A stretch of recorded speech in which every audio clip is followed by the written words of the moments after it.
खुल्लम खुल्ला प्यार करेंगे हम दोनों, इस दुनिया से नहीं डरेंगे हम दोनों।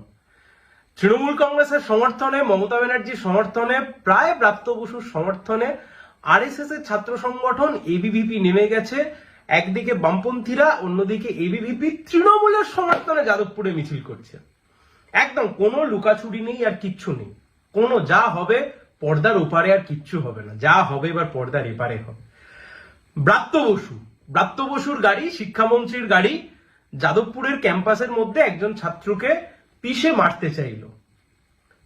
তার বিরুদ্ধে গোটা রাজ্য জুড়ে আজকে এসএফআই ধর্মঘট ডেকেছিল। কি ধর্মঘট? ছাত্র ধর্মঘট। অনেকে বলছে উচ্চ মাধ্যমিক পরীক্ষার দিন ছাত্র ধর্মঘট। দাদা, বিশ্ববিদ্যালয়ের ছাত্র ধর্মঘট।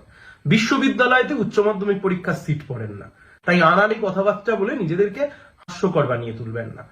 কিন্তু কথা হচ্ছে খুব স্পষ্ট, সারা দিন ধরে মমতা ব্যানার্জির পুলিশ, তৃণমূল ছাত্র পরিষদ, মানে বুড়ো হাবড়া তৃণমূল ছাত্র পরিষদ, বাচ্চা তৃণমূল ছাত্র পরিষদ আর খুঁজে পাওয়া যায় না, বুড়ো হাবড়া তৃণমূল ছাত্র পরিষদ, বুড়ো হয়ে গিয়ে চুল পেকে যাওয়া তৃণমূল ছাত্র পরিষদ, তার সাথে পুলিশ, বাইরের বহিরাগত সবাই মিলে জোর করে ঢুকে ধর্মঘট সারাদিন ধরে ভাঙতে চাইল।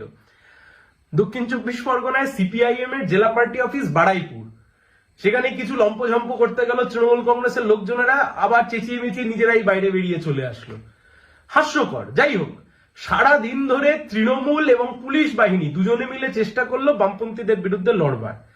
দিনের শেষে আরএসএস এর ছাত্র সংগঠন, বিজেপির নিজস্ব কোনো ছাত্র সংগঠন নেই, আরএসএস এর ছাত্র সংগঠন এবিভিপি, যে মমতা ব্যানার্জি এই মুহূর্তে বলছেন আমি বিজেপিকে হারাবো, আজ যে বিজেপি বলছে আমি মমতা ব্যানার্জিকে হারাবো, সকাল থেকে বিকেল তৃণমূল বিজেপিকে গাল দেয়, বিজেপি তৃণমূলকে গাল দেয়, মমতা ব্যানার্জি বিজেপিকে গাল দেন, বিজেপি মমতা ব্যানার্জিকে গালাগালি করেন, সমালোচনা করেন। অথচ যদিও বা এটা ঠিক, আরএসএস এর বিরুদ্ধে মমতা ব্যানার্জিকে কিচ্ছু বলতে শোনা যায় না, কিন্তু বিজেপি পরিচালিত হয় আরএসএস এর মতাদর্শ দ্বারা, আরএসএস এর দ্বারা। আজ থেকে কিছুদিন আগে মোহন ভাগবত পশ্চিমবাংলায় এসেছিলেন প্রায় এক সপ্তাহের বেশি কর্মসূচির জন্য। এর আগেও আমাদের মনে আছে, পশ্চিম মেদিনীপুরে মোহন ভাগবত যখন এসেছিলেন সেই সময়তে মমতা ব্যানার্জি ফুল মিষ্টি পাঠিয়েছিলেন। ঠিক মোহন ভাগবত ঘুরে যাওয়ার পরে এই রাজ্যের বুকে তৃণমূলের সমর্থনে খুল্লা নেমে গেল আরএসএস এর ছাত্র সংগঠন এবিভিপি।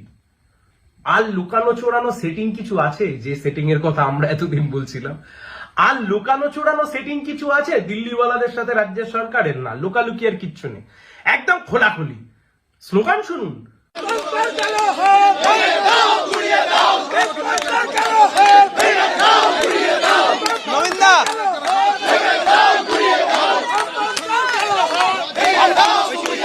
বলছে বামফ্রন্টের কালো হাত ভেঙে দাও, গুড়িয়ে দাও। কে বলছে? এবিভিপি। কার সমর্থনে বলছে? ব্রাত্য বসুর সমর্থনে। ব্রাত্য বসুর জন্য মিছিল করছে এবিভিপি, ব্রাত্য বসুর জন্য মিছিল করছে আরএসএস এর ছাত্র সংগঠন, তৃণমূলের জন্য মিছিল করছে আরএসএস এর ছাত্র সংগঠন। কার বিরুদ্ধে মিছিল করছে? বামপন্থীদের বিরুদ্ধে, এসএফআই এর বিরুদ্ধে, বামপন্থার বিরুদ্ধে। বামফ্রন্টের কালো হাত ভেঙে দাও, গুড়িয়ে দাও। অন্যদিকে অরূপ বিশ্বাস, তৃণমূল কংগ্রেসের মন্ত্রী, তিনি বলছেন যাদবপুর 5 মিনিটে দখল করে নেব।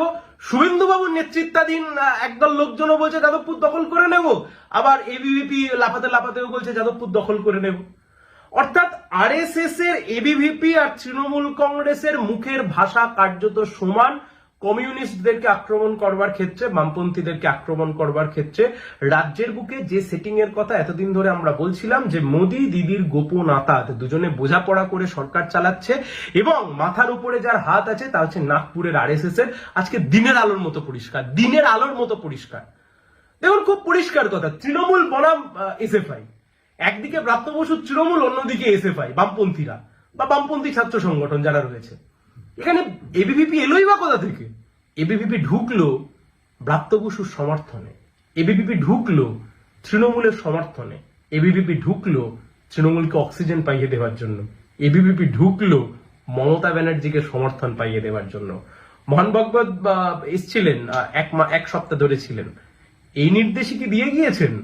এত চুরি চিটিংবাজি দুর্নীতির পরে তৃণমূলকে ক্ষমতাচ্যুত করা যাবে না, কিন্তু বামপন্থীদের শক্তি যাতে না বৃদ্ধি হয়, তাই জন্য আরএসএস এবং তৃণমূল কংগ্রেস দুজনে বোঝাপড়া করে হুমায়ুন কবির আর কার্তিক মহারাজ, তু মে মন্দির মসজিদের রাজনীতি একজন একদিকে দাঁড়িয়ে বলবেন আমি এখানে বাবরি মসজিদ বানাবো, আরেকজন বলবেন রাম মন্দির বানাবো, আর দুজনে মিলে ধর্মীয় মেরুকরণ করবেন, আর সেই মেরুকরণের ফায়দা তোলার চেষ্টা করবে তৃণমূল আর বিজেপি। আর যে কারণে আজকে আমরা দেখতে পেলাম খোলাখুলি, ওই যে বললাম খুল্লা প্যার করেঙ্গে হাম দোনো, সংঘ পরিবারের এবিভিপি তৃণমূল ছাত্র পরিষদ একদম ये दोस्ती हम नहीं तोड़ेंगे हम मगर लेकिन तेरा साथ ना छोड़ेंगे। আরএসএস মমতা ব্যানার্জিকে বলেছিল মা দুর্গা বিপদে পড়েছে, তাই জন্য আজকে আরএসএস নিজের ছাত্র সংগঠনকে নামিয়ে দিয়েছে স্বয়ং মা দুর্গার সেবার জন্য। লজ্জা, বাংলার লজ্জা, বাঙালির লজ্জা। সেটিং মমতা ব্যানার্জি আর মোদিজির সেটিং, কেন্দ্রীয় সরকার রাজ্য সরকারের সেটিং, এই সেটিং পশ্চিমবাংলাকে রসাতলে নিয়ে যাচ্ছে। বাঙালি তার সংস্কৃতি, তার কৃষ্টি, তার সমস্ত কিছু, বাংলার অর্থনীতি, বাংলার শিল্প সম্ভাবনা, চুরি দুর্নীতি লাটে তুলে দিয়েছে পশ্চিমবাংলাকে। মাথার উপরে রয়েছে আরএসএস এর হাত। দিদি আর মোদি দুজনে মিলে শান্তিতে সরকার চালাচ্ছে।